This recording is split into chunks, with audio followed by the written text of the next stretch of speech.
The political panel all-stars up shortly, whānau. But first, this week's 1-on-1 in 10 with co-leader of the Greens, Marama Davidson.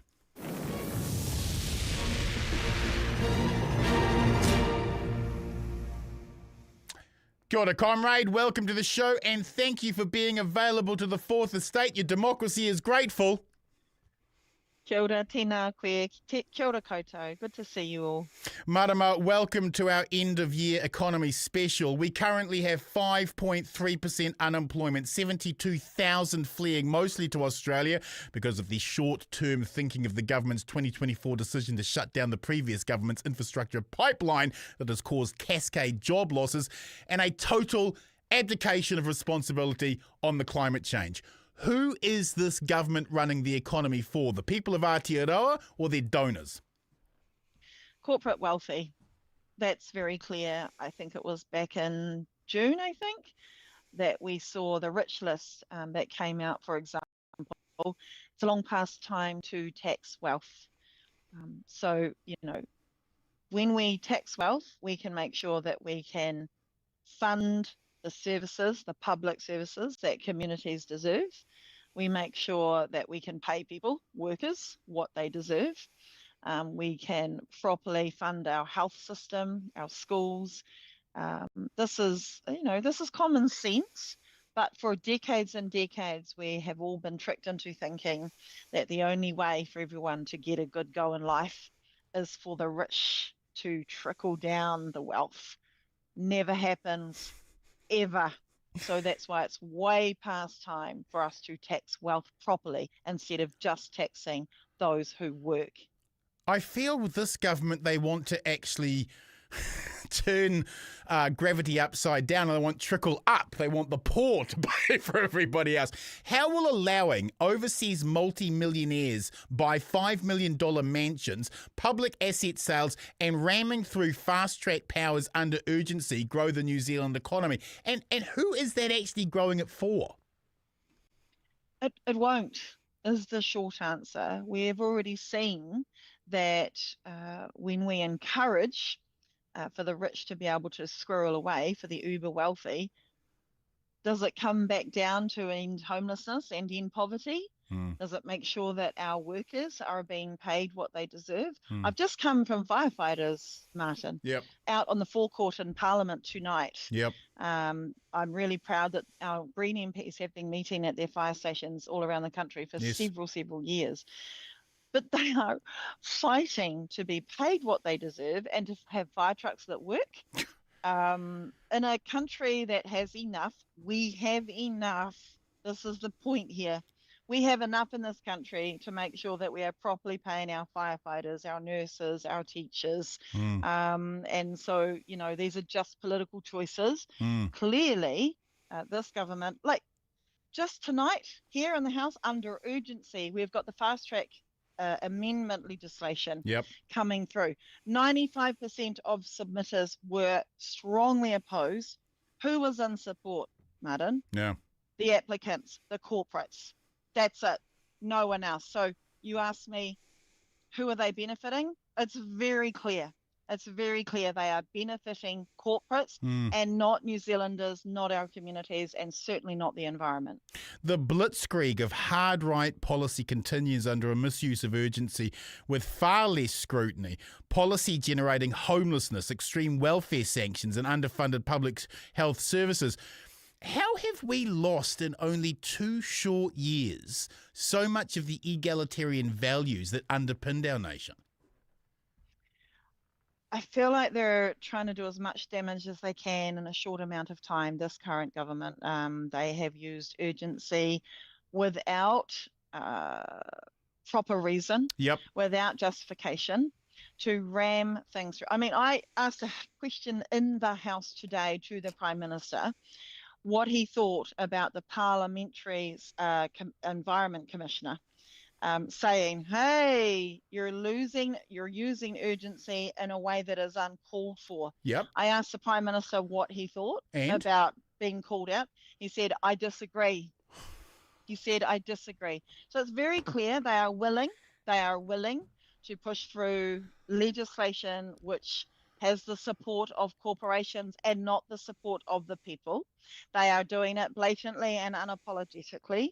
And my pivot is back to us, the people. We can actually change this. This doesn't have to be the New Zealand that everyone is forced to live with. And that's my next question. The Green Party has a vastly more holistic view of the economy. What are your values and what are your how would they change the economy that we've got right now?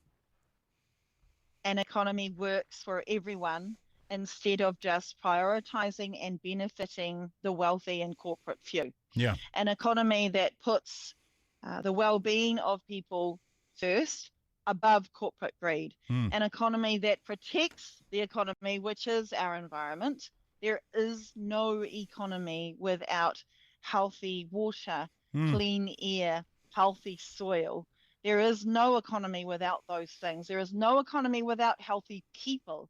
So an economy that protects the well-being of our people, our communities, and our living systems and environment is an economy that will take us into the future, that will make sure everyone is cared for. We have enough. That's the sort of economy that the Greens will fight for forever. I think that your ideas on the green economy and pushing for new green jobs is the most important economic policy out there right now. Why aren't we getting more focus on it from the mainstream media when we have actual climate change? I mean, we're seeing the reality of climate change right now. You have the solutions. Why isn't the media picking that up and going, well, here are some ways forward? I think every single day we are wanting to get out there our solutions, our media releases on environment. And they're great. They're great media releases. They're great media releases. And, maybe I understand, maybe I acknowledge that it doesn't always make as much news as someone saying something racist. I acknowledge that. Actually, I do want to acknowledge that a lot in our media world, a lot of our media platforms are not funded the way that they should be. And so we've also got this competition for quick and easy bites, right? I get that. Yeah. And so, that challenge is on us though, Martyn. Yep. We have work to do to get on the ground. We've got to try as hard as we can in, I guess, mainstream media, if you like. But we also have to get on the ground and spread our word, engage in communities. That's what we've been doing. That's what we are continuing to do. We can't just rely on media alone. I need to talk to you about the McSkimming's fiasco. You've come out and you've made some really strong commentary on this. I'm not interested in the he said business that we've got between Mark Mitchell, Chrissy, Chippy, and Costa at the moment, because I just think that is missing the point. I find it unbelievable that Tamitha got into so much crap at the beginning of this year when she said, quite honestly, there are some parts of our community that don't trust the police, and everybody piled on. Well, those people are very bloody quiet now.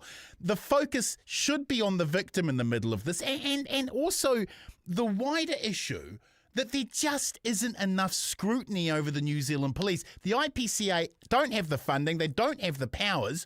When are we going to start talking about who is going to keep control of the gatekeepers? Who's watching the police? Because it seems like they're very keen to just move on and not actually put in new robust structures to ensure that there is no corruption in the New Zealand police force. And it's not just the police. As a prevention violence minister, I do want to acknowledge that actually it's not new. For far too long, for decades and decades, we have known that when complainants who have suffered sexual violence, assault, domestic violence have sought help from police and other agencies in health and courts, we know that often that can subject the complainants to further harm through being not believed, through being dismissed, even worse, for being blamed to have brought on the violence themselves. So this is not a new thing, Martyn. Tamitha has always been correct. Not everyone has had good experiences with police. Yeah. I want to acknowledge that we set in place a long-term plan to call Crown agencies to account, Yes. to ensure, for example, that we put training in throughout our organisations so that frontline workers, so that workers can identify violence properly, take it seriously, refer people to the help they deserve. That work has started, but it has got a long way to go.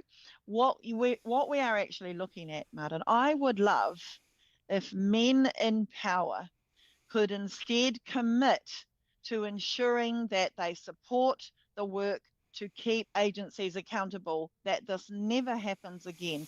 That's what I would like to see them using their voices for, instead of just pushing blame off themselves to protect themselves.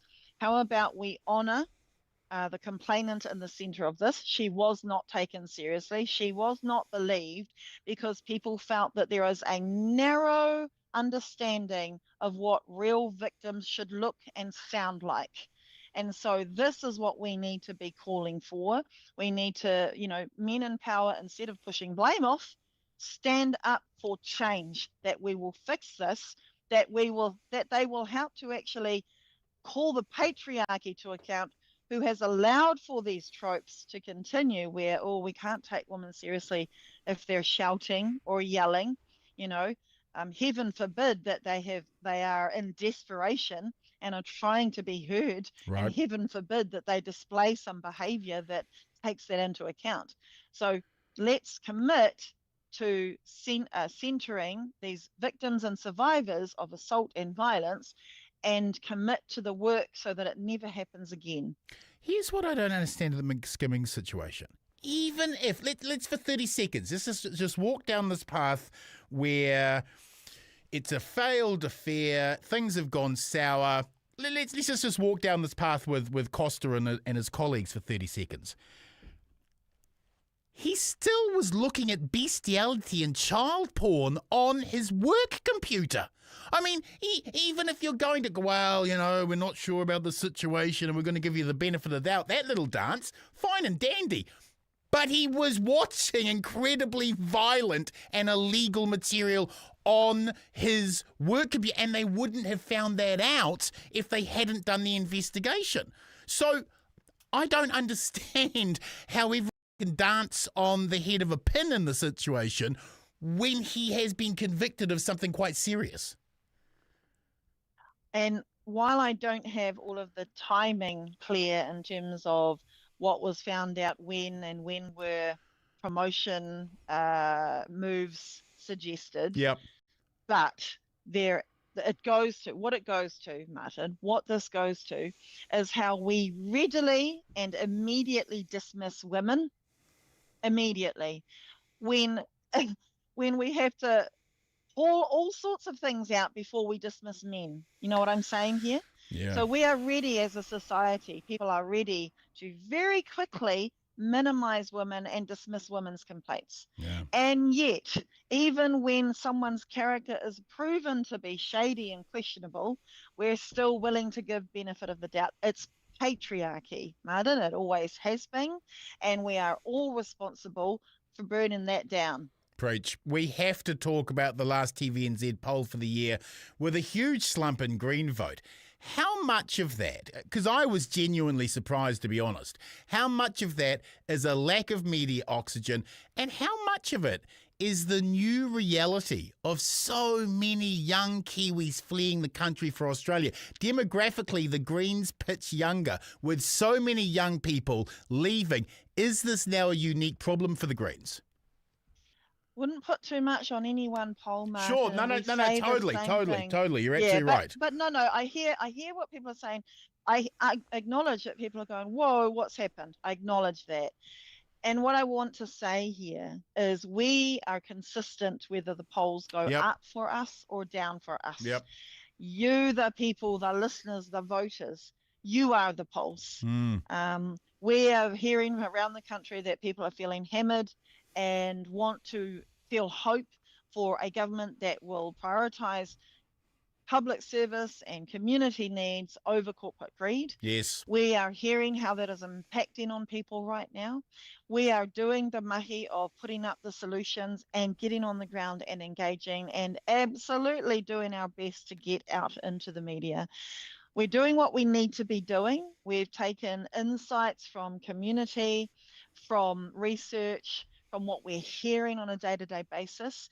We're marrying that with our values that we've always stood strong on and Yes. our own policy research. We've got that out there, and we know that we need to be trusted to deliver these things and speak about our record on working for people and planet. So we're doing that, mahi, Martyn. There's nothing I would change. Yes. Because we actually, what we hear keeps affirming our direction Yes. and where we want to go. And we will say that whether we are up in the polls or down in the polls. Finally, Marama, your message to the whānau as we end 2025, please. What I want for Christmas is broad, incredible public support, that the public feel inspired by the hope and the solutions of what a strong green government could do, ensuring that we bring down the cost of living, Yes. that we protect the environment that you all Amen. cherish, Amen. that we uphold te tiriti for a unified Aotearoa. Preach.